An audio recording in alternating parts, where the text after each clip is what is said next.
Good day to doctor. My name is Rawut anak KSN. I'm the number 272126.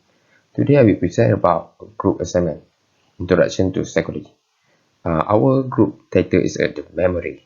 Our group case study about the girl with the dream net memory.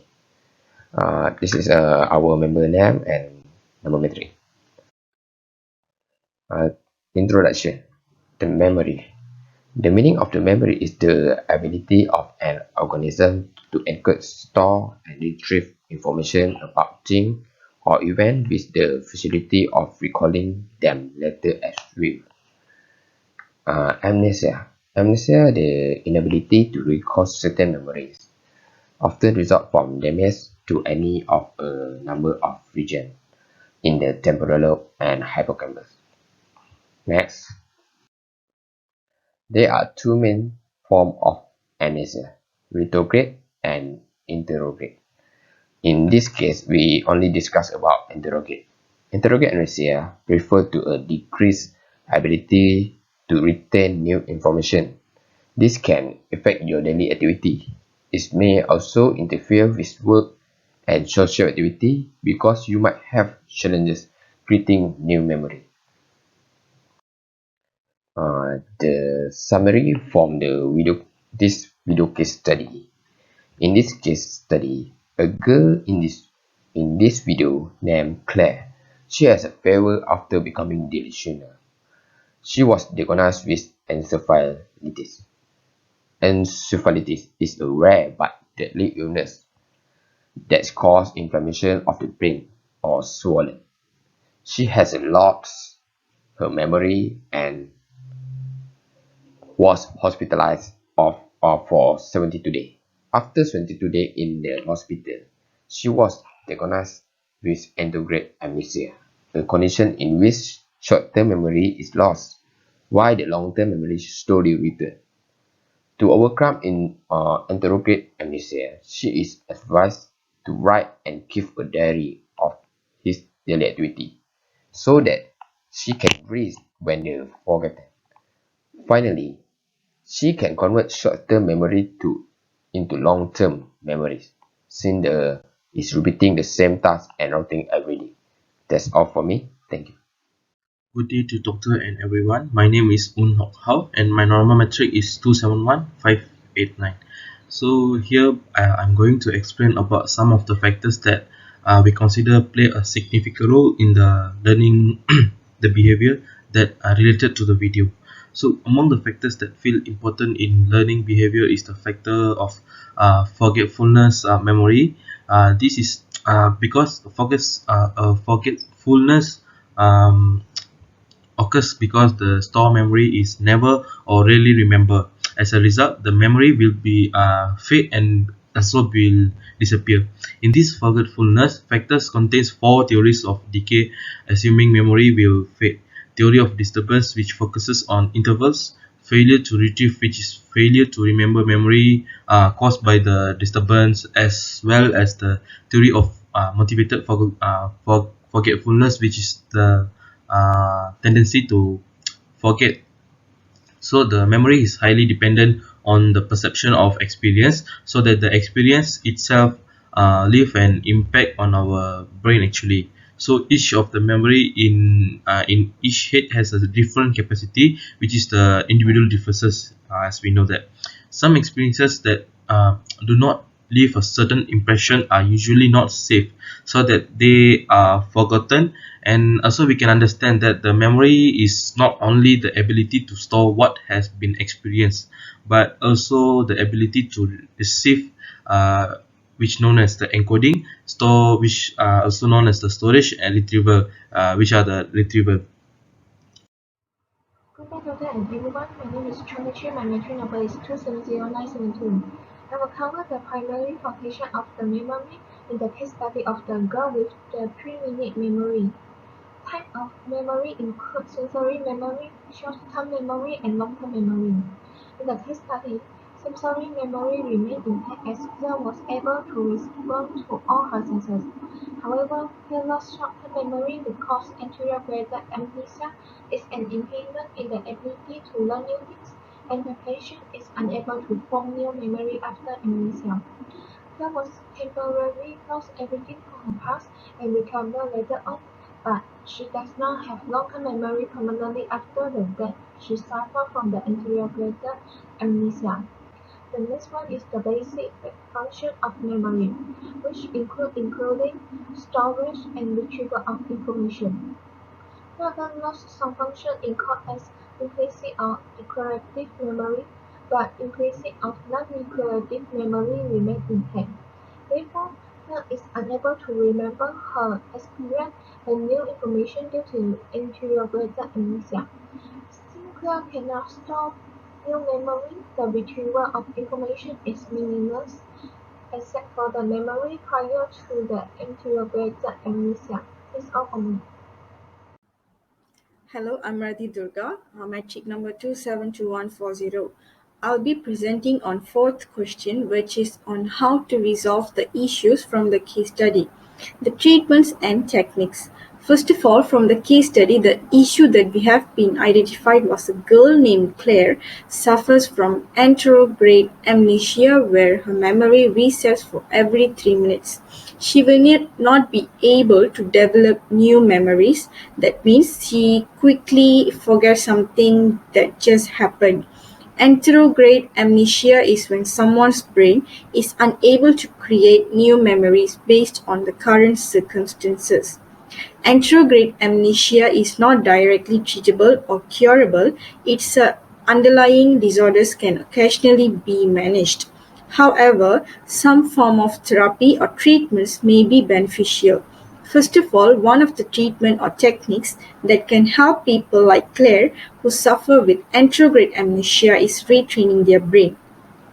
Retraining brain is one of the better treatments of anterograde amnesia because explicit memory is affected by anterograde amnesia, whereas implicit memory is typically unaffected. Errorless learning is an approach which focuses on providing tips and prompts rather than emphasizing learning from mistakes, since someone with amnesia cannot learn this way. This occurs because cues and reminders encourage your brain to rebuild and fortify the networks and connections necessary for remembering.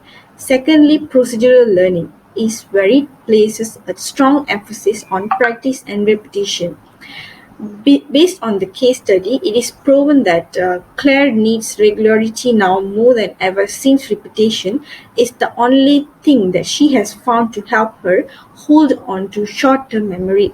For example, she works out at the gym every Monday, spends Tuesdays with her grandparents, works out again on Wednesday, and then has piano lessons on Thursday. She spends her Friday with the brain injury organization and her Thursdays volunteering at the Thrive store. Thirdly, priming, which involves giving a cue to help someone learn. The cues teach the individual's brain what to do next. And then there are some other possible strategies for restoration to treat amnesia. For instance, people with amnesia can try some ways like keeping journal or diary, utilizing calendars, agendas and planners, writing notes and labels, and installing apps, setting up gadgets to remind users to perform specific repetitive. According to the case study, we have found that Claire has successfully utilized some useful techniques to help her with the anterograde amnesia. For example, by recording everything she does each day in her journal and adding reminders to do things like bath and eat, Claire Bennett is figuring out how to cope. Furthermore, other strategies which has been taken by Claire is writing notes, where she must be able to physically check things off to remind herself that she has completed them, otherwise she won't remember. It is clear when Mark explained that she still enjoys cooking, but she needs to follow instructions with a checklist because else she will forget she has already completed the stage and begin peeling and chopping vegetables again. He can also quickly become lost in unfamiliar surroundings. So that's all for the suggestions of techniques and treatments to help people with anterograde amnesia. Thank you. Good day, everyone. My name is Stephanie Ann Lawrence, number 269437, and I will explain about the theories of psychology related to memory. Amnesia occurs because the material stored in memory is rarely revoked in the realm of consciousness, which eventually experiences oblivion.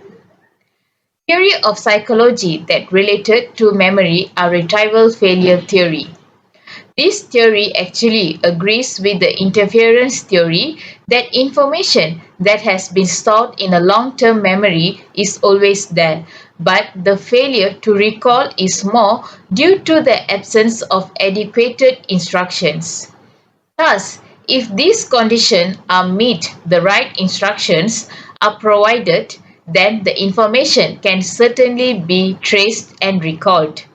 The absence of the retrieval cues prevents access to them. Retrieval cues are details about the environment that are stored together with a new memory. These retrieval cues have the ability to bring back memories of situations when we encounter them again. Retrieval cues might be internal or state, meaning inside of us, such as physical, emotional, mood, and invariated, or external or context, meaning in the environment, such as smell and place.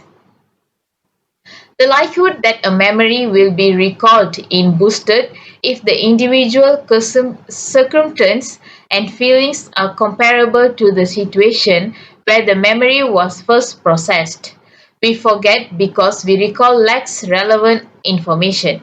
Next, theory of psychology that related to memory are schema theory. A subfield of cognitive science called schema theory studied how the brain organizes knowledge. A schema is a structured chunk of information about a topic or circumstance. It is used to direct current compression or behavior and is based on prior experience. Schema is associated with beliefs, knowledge, and expectation of a person. False memory can happen, which is remembering something that actually did not happen. According to Jan Piaget, at the year of 1896 until 1980, a cognitive development theory with schemas was intentionally developed.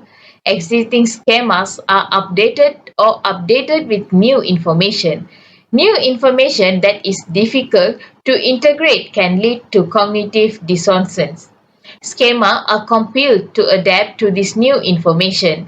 Biological growth, which occurs in stages, interaction with the physical environment and its object, and interpersonal interaction are the three variables that influence cognitive development. As our microsystem, mesosystem, and ecosystem alter as we age, schema continue to form. Even when they get older and retire, adults are put in a new situation that necessitates adapting to and assimilating new information.